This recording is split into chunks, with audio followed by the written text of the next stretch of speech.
छा तव्हां कॾहिं सोचियो आहे त हिकु नलको कीअं कमु थो करे, यानी कि how a hand pump works. ऐं आहियां ज़मीर हुसैन ऐं तव्हां ॾिसी रहिया आहियो ज़मीर साइंस अकेडमी।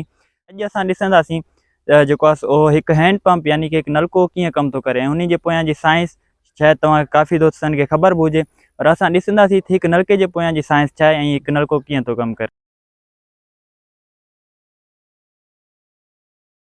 सब खां पहिरीं अगर असां ॻाल्हि कयूं हिकु हैंड पंप जा जेके पार्ट्स हूंदा आहिनि, टोटल हैंड पंप 4 पार्ट्स से विरहायल आहे, जेके यानी कि हिकु नलके जा टोटल 4 मेन पार्ट्स हूंदा आहिनि जेके मिली करे जेको ज़मीन वारो पाणी आहे असांखे मुहैया कंदा आहिनि। हिकु हैंड पंप ठीकु आहे, हिन जा टोटल 4 मेन पार्ट्स आहिनि। हैंडल, उन खां पोइ असां वटि जेको आहे सो सिलेंडर बि चवंदा आहिनि, इनखे पाइप बि चवंदा, उन खां पोइ पिस्टन्स एंड वाल्स। ठीकु आहे, इहे 4 पार्ट्स आहिनि। हाणे हिकु नलको कमु कीअं कंदो आहे, जेॾी महिल असां हैंडल खे जेको आहे सो यानी कि जेको हलाईंदा आहियूं, छा थींदो आहे त अंदरि हिकु लो प्रेशर यानी कि पैदा थींदो आहे ऐं जेको असांजो पिस्टन आहे उहो छा थींदो, मथे थींदो आहे।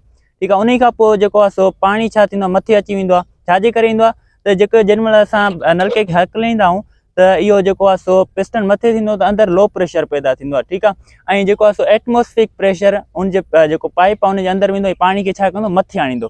जेॾी महिल ॿीहर असां हकलींदा आहियूं त उहो वाल छा थींदो आहे, बंदि थी वेंदो आहे। ईअं ई साॻिए तरीक़े सां हिकु ॿ दफ़ा हकलण खां पोइ छा थींदो आहे त असांजो जेको पाणी आहे उहो ॿाहिरि निकिरी ईंदो आहे। इहो पूरो हिकु मैकेनिज़म आहे जेको असांजो हैंड पंप कमु थो करे। ठीकु आहे, आई होप तव्हांखे असांजो जेको आहे सो नंढिड़ो जेको आहे सो क्लिप यानी कि लेक्चर टॉपिक तव्हांखे सम्झ में आयो हूंदो त हैंड पंप कीअं कमु थो करे, हिन जे पोयां जी साइंस आहे। ठीकु आहे, उमेदु आहे तव्हांखे सम्झ में आयो हूंदो। अगरि सम्झ में आयो हुजे वीडियो खे वधि खां वधि शेयर कयो ऐं पंहिंजे दोस्तनि सां शेयर कयो। अस्सलाम वालेकुम।